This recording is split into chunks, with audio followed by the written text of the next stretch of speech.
tu as trouvé Isaïe 5. Si ce n'est pas le cas, alors moi, je vais lire rapidement. Isaïe 9. Isaïe 9. Oui. 5, 6. 5 à 6. Oui. Alors on se met debout pour glorifier la parole de Dieu. Tu as trouvé? Allez-y. Okay. Car toute chaussure concorde dans la mêlée et tout vêtement. Isaïe 9. Isaïe 9, 5 à 6. Oui. Car toute chaussure concorde dans la mêlée. Ok. Car un enfant nous est né, Voilà. un fils nous est donné, et la domination reposera sur son épaule. On l'appellera admirable, conseiller, Dieu puissant, Père éternel, prince de la paix. Donner à l'empire de l'accroissement et une paix sans fin au trône de David et son royaume. L'affermir et le soutenir par le droit et par la justice. Dès maintenant et à toujours, voilà ce que fera les ailes de Dieu dans des armées. L'Éternel envoie une parole à Jacob. Elle tombe sur Israël. Tout le peuple en aura connaissance. Éphraïm et les habitants de Samarie qui disent avec orgueil et fierté: des briques sont tombées, nous bâtirons en pierre de taille. Des sycomores ont été coupés, nous les remplacerons par des cèdres. L'Éternel s'élèvera contre eux, les ennemis de Restin. Amen. Voilà. Nous allons dans. Vous avez lu Jean, je pense. Matthieu. Matthieu. Non, c'est Isaïe. Isaïe. Voilà. On s'arrête là. On a fini de lire Isaïe. Isaïe, c'est de 5 à 6. Verset 5 à 6. Ils sont allés Je vais aller plus loin. Voilà. C'est Ils intéressant. sont motivés. Yeah. Maintenant, quand nous lisons Jean, Jean 1, le verset 14, il est écrit, le verset 14 seulement. Jean 1, 14. Oui. Et la parole a été faite chair Mhm. et elle a habité parmi nous, pleine de grâce et de vérité. Et nous avons contemplé sa gloire, une gloire comme la gloire du Fils unique venu du Père. Amen. Amen. Et Matthieu 2, le verset 1er est écrit, Jésus étant né à Bethléem, en Judée, au temps du roi Hérode, voici les mages d'Orient arrivèrent à Jérusalem. Amen. Amen. Et quand nous faisons Luc, on ne va pas aller loin. En ce temps-là, Oui. parut un édit de César Auguste ordonnant un recensement de toute la terre. Ce premier recensement eut lieu pendant que Quirinius était gouverneur de Syrie. Tous allaient se faire inscrire chacun dans sa ville. Joseph aussi monta de la Galilée, de la ville de Nazareth, pour se rendre en Judée, dans la ville de David appelée Bethléem, parce qu'il était de la maison et de la famille de David, afin de se faire inscrire avec Marie, sa fiancée, qui était enceinte. Pendant qu'il était là, le temps où Marie devait accoucher arriva, et elle enfanta son fils premier-né.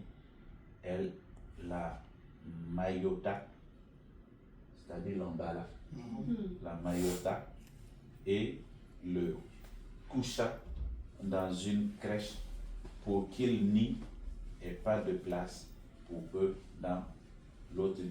Non, parce qu'il n'y a pas de place, il n'y a pas de place dans l'hôtellerie Amen. pour eux. Amen. Amen. Là, où ça va, ça. On peut prendre place. Amen. Acclamons la parole de Dieu. Amen. Voilà. Voilà. Ici, nous avons le thème et que Dieu est avec nous. Amen. Amen. C'est ça le thème. Dieu est avec nous. Et quand vous regardez bien, si on peut faire la synthèse rapidement de la compréhension de ces textes que nous avons lus, l'incarnation de Christ a apporté la lumière, la paix et la joie, la sécurité pour l'humanité. Amen. Amen. C'est ça la vérité de Christ. Aujourd'hui, beaucoup de gens sont en train de fêter la naissance de Jésus. Ce n'est pas mauvais. Beaucoup de gens sont en train de fêter la bonne année. Ce n'est pas mauvais. C'est normal. Mais nous, en tant que chrétiens, la naissance de Christ, c'est quotidien. Quotidienne. Amen. Amen. C'est tous les jours que Jésus doit naître dans notre corps. Tous les jours, nous devons vivre Jésus. Parce que comme nous avons lu dans Ésaïe 9, vous allez voir que la prophétie là, qu'un fils vous sera né, c'est une prophétie qui s'est réalisée et qui a été dite par Ésaïe 400 ans avant la naissance de Jésus. Et cette prophétie s'est réalisée à nous. Et c'est pour dire quoi?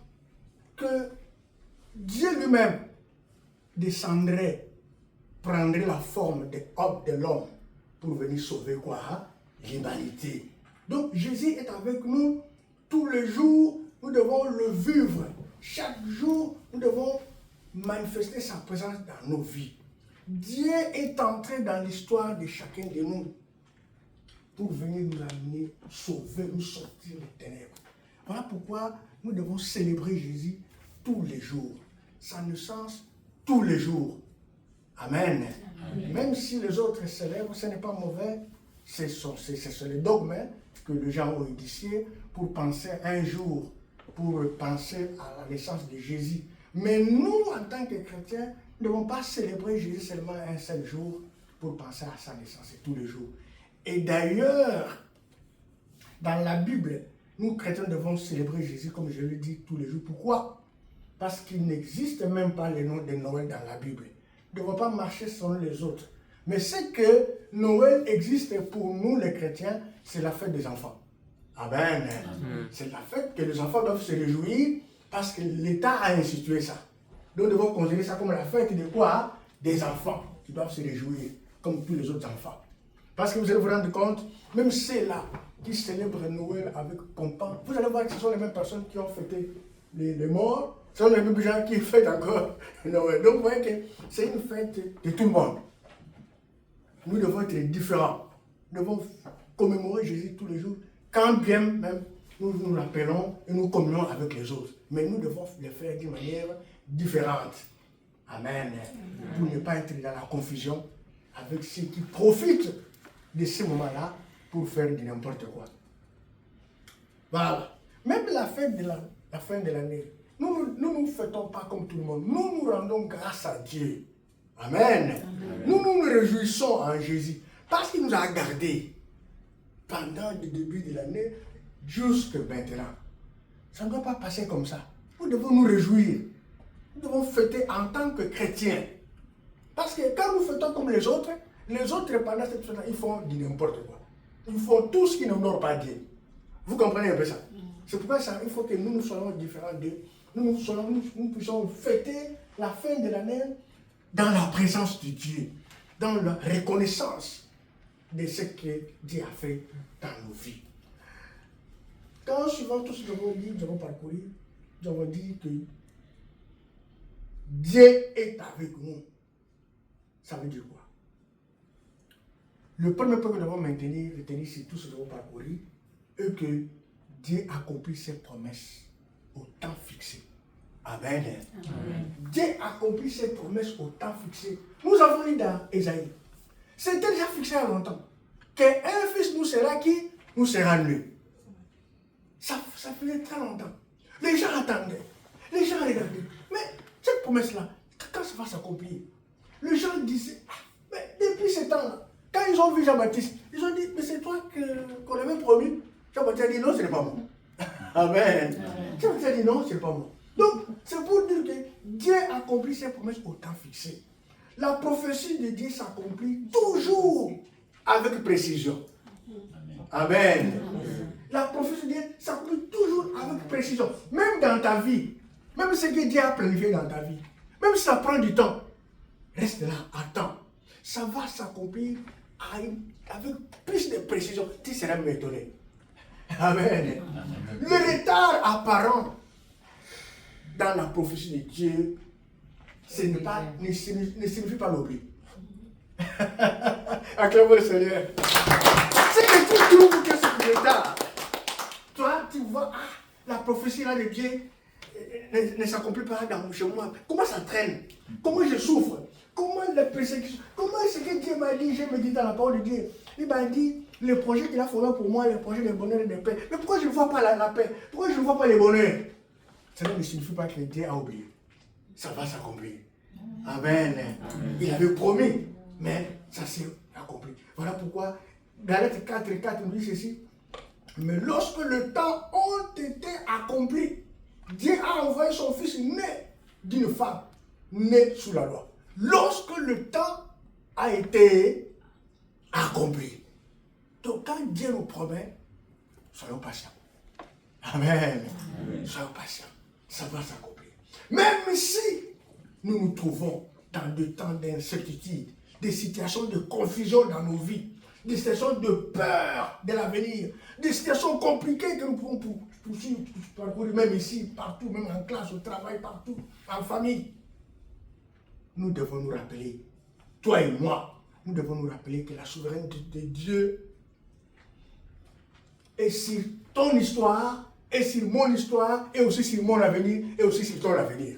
Amen. Amen. La souveraineté de Dieu est sur notre histoire, et aussi sur notre avenir. Donc, cela ne veut pas dire que la situation-là te limite. Non. Parce que Dieu est souverain, et par le passé, et dans l'avenir. Dieu interviendra toujours. Donc, toi et moi, nous devons toujours faire confiance au plan de Dieu. Quel que soit le temps que ça prend. Toujours confiance au plan de Dieu dans ta vie, dans ma vie. Amen. Amen. Toujours confiance. Ne faisons pas confiance à nos raisonnements. Nous allons mourir. Les raisonnements tuent beaucoup de gens, mon frère, ma soeur. À cause d'une situation, il raisonne trop, il réfléchit trop. Finalement, c'est là ce qui l'emporte. Et il meurt avant le temps. Mais nous, le plan de Dieu, la promesse de Dieu, comme il avait donné cette promesse-là, ça s'est réalisé. Regardez Psaume 33, verset 11 de quoi? Les desseins de l'Éternel subsistent à toujours, et les projets de son cœur de génération en génération. Amen. Amen. Le dessein de Dieu dans ta vie, dans ma vie, subsiste à toujours. Même si je ne le vois pas aujourd'hui, ça subsiste toujours. Ces projets dans ta vie, dans ma vie, existent pour toujours. Ne sont pas limités par le temps ou ni par les circonstances. Parce que Dieu est le maître du temps et des circonstances. Acclamez-moi. Deuxième point. Le salut commence par l'humilité. Le salut commence par l'humilité. La victoire commence par l'humilité. Regardez comment Jésus est né. Dans quelles conditions? Ici, tout le monde est né dans des grands hôpitaux. Même au pays là-bas, nous étions heureux, non? Dans la maternité, on a mis des histoires, tout le monde vient avec la nourriture. Les mamans amènent la nourriture. Mais regarde Jésus, notre sauveur, il est né dans quelles conditions? Dans la crèche, là où on nourrissait les animaux. Hein? Oh my God. Même les pauvres dans nos pays, est-ce qu'ils naissent vraiment dans la crèche? Non! Mais regarde. Le salut commence par l'humilité. La victoire commence par l'humilité. Jésus est né. Messie est né dans l'humilité. Uniquement pour nous sauver.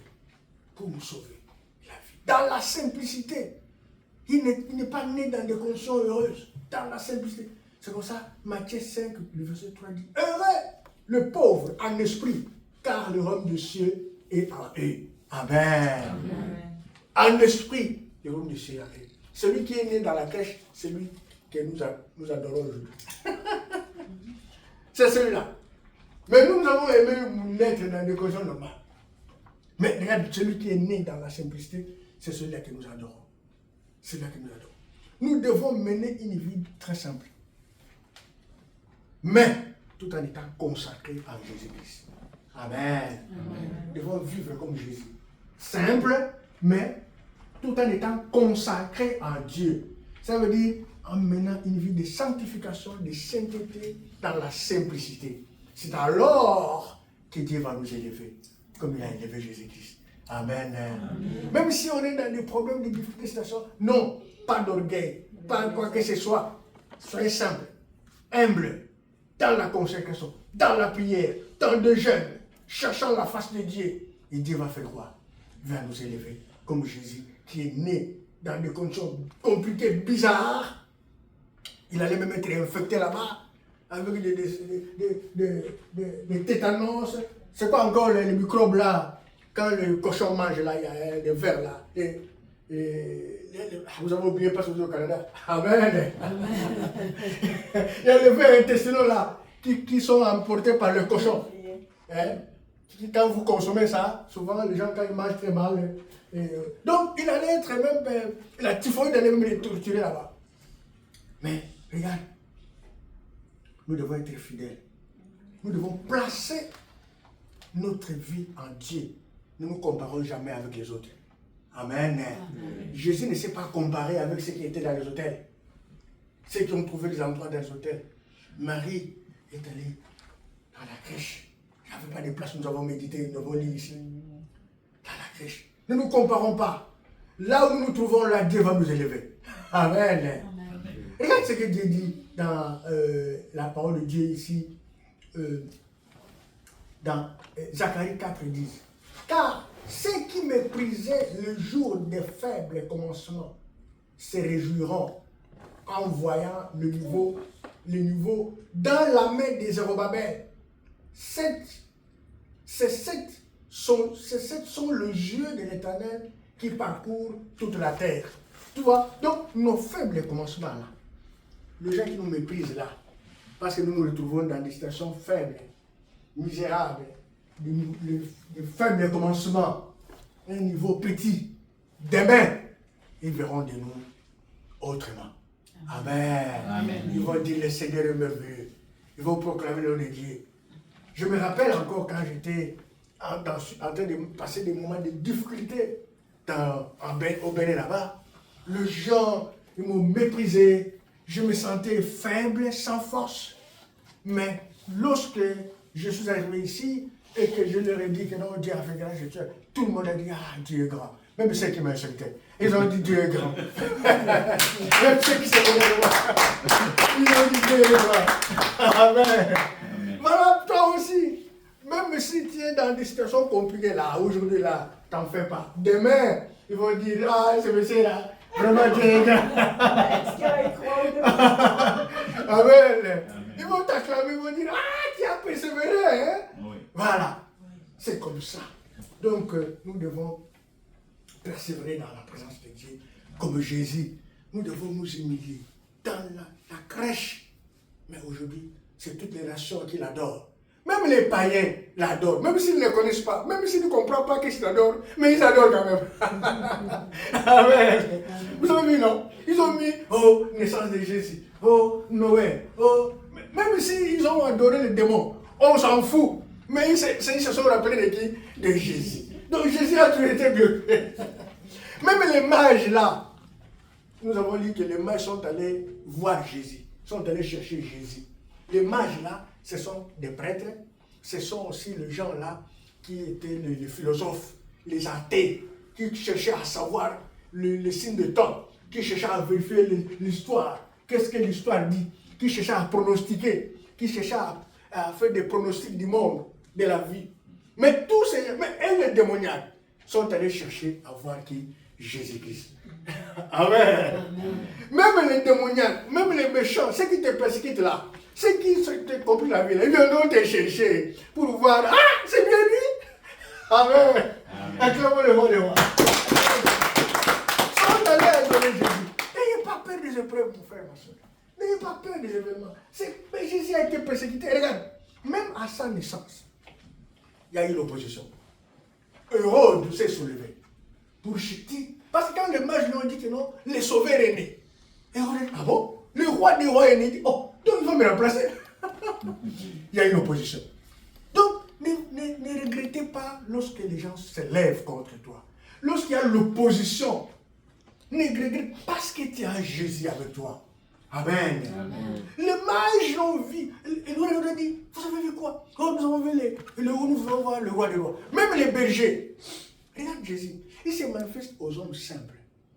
Ah, my God. Vous cherchez être trop grand. Dieu se manifeste dans des simples, des petites choses pour rendre ces choses-là grandes. Et on a dit à ces gens-là, allez, voyez ces rois-là. Après, vous allez revenir vers moi. Et moi aussi, je ferai quoi? J'irai l'adorer. Oh, c'était du mensonge. C'était pour chercher à les tuer. Voilà pourquoi les gens s'élèvent contre toi. Les gens s'élèvent contre ta vie, contre ton mariage. Les démons s'élèvent contre ton travail. Les gens s'élèvent contre ta vie, tes enfants. Ce n'est pas par hasard. Parce que tu as reçu Jésus-Christ comme Seigneur et Sauveur. Ça n'ayez pas peur. Le roi Hérode, il y a eu opposition à la naissance de Jésus. Comme Jésus-Christ est dans toi, il y aura toujours l'opposition des Hérodes, de ta famille, des Hérodes du quartier, du lieu de travail. Mais cela ne peut pas te pousser à avoir peur. Parce que Dieu se lèvera toujours pour te défendre. Amen. Amen. Quand Hérode a fait semblant d'aller visiter Jésus, dans le songe, Dieu a dit aux mages de rentrer plus sur ce chemin-là. Prenez notre voie. Ils sont partis à une autre voie. Et quand Hérode cherchait à tuer les enfants, Dieu est venu parler à Joseph. Prends cet enfant-là, va avec lui aussi, en Égypte. C'est comme ça aussi que Dieu viendra te prendre, pour t'éviter des difficultés, pour t'éviter des problèmes. Amen. Amen. Acclamons le Seigneur. La naissance de Jésus, comme j'avais dit, ça a déclenché des conflits.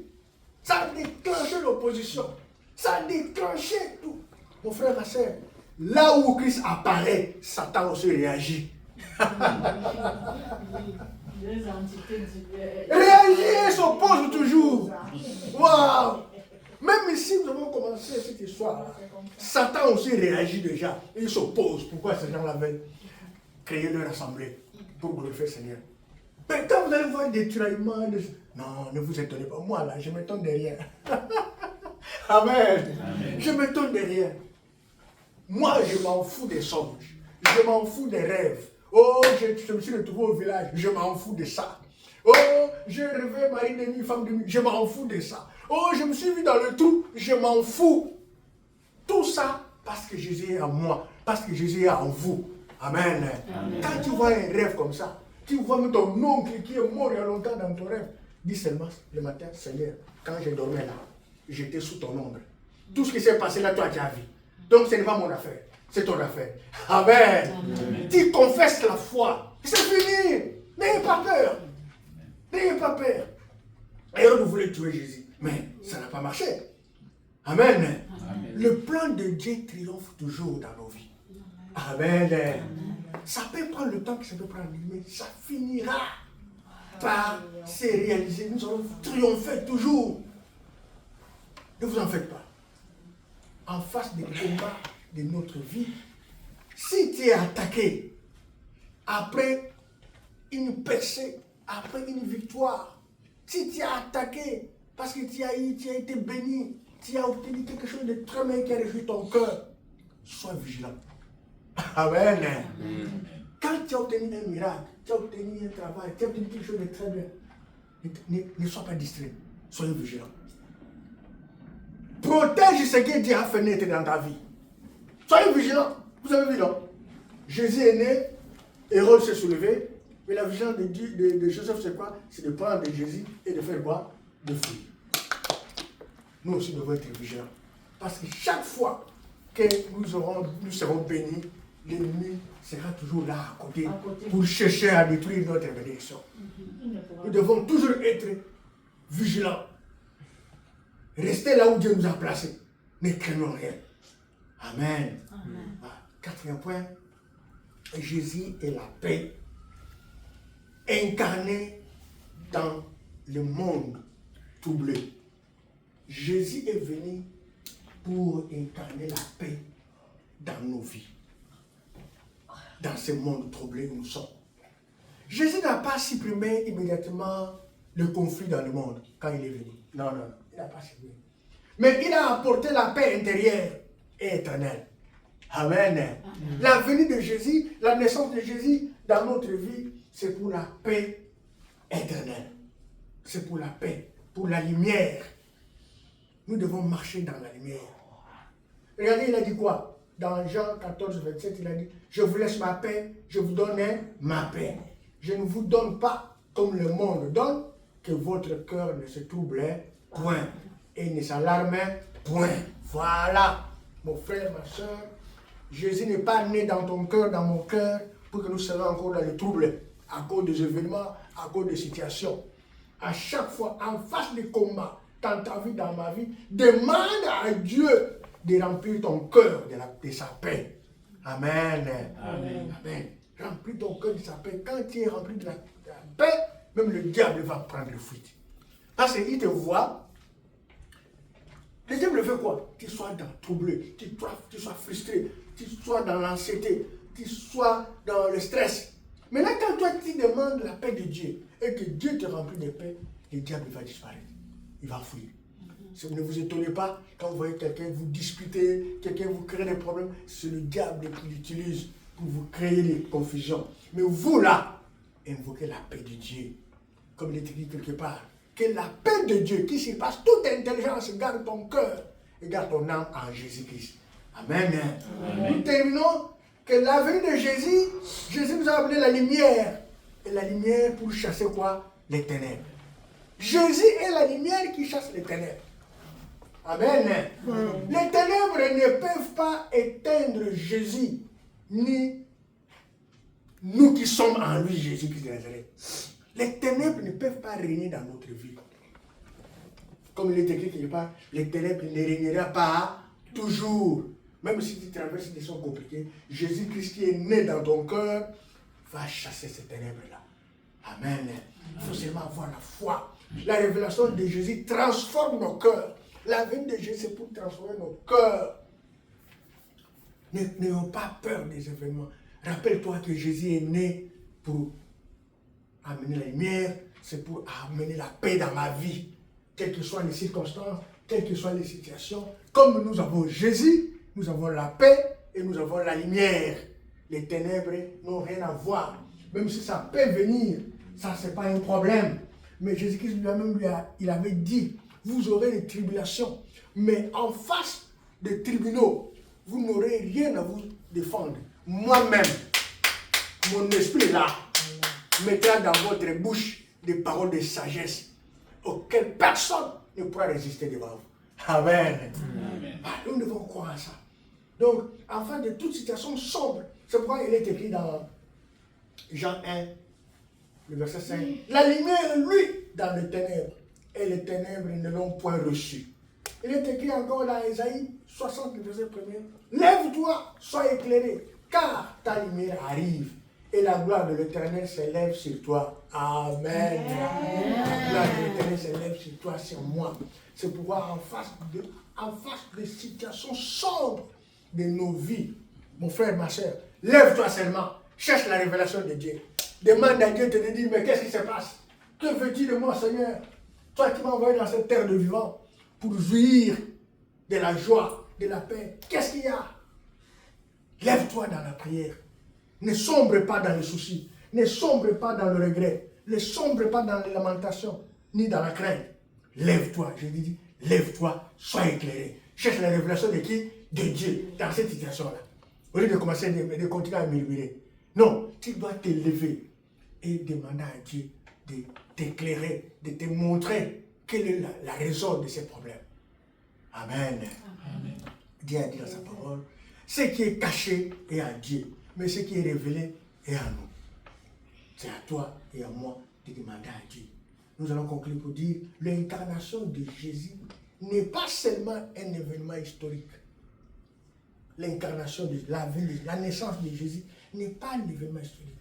C'est une réalité vivante que nous devons vivre tous les jours dans notre vie. Amen.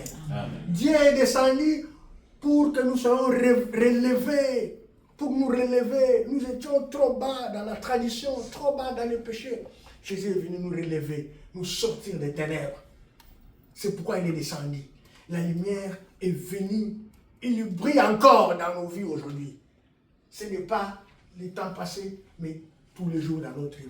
Nous devons marcher dans la conviction que Jésus est en nous. Quelles que soient les situations, quels que soient les événements, Jésus est en nous. Rien ne pourra nous ébranler. Amen. Amen. Acclamons le Seigneur.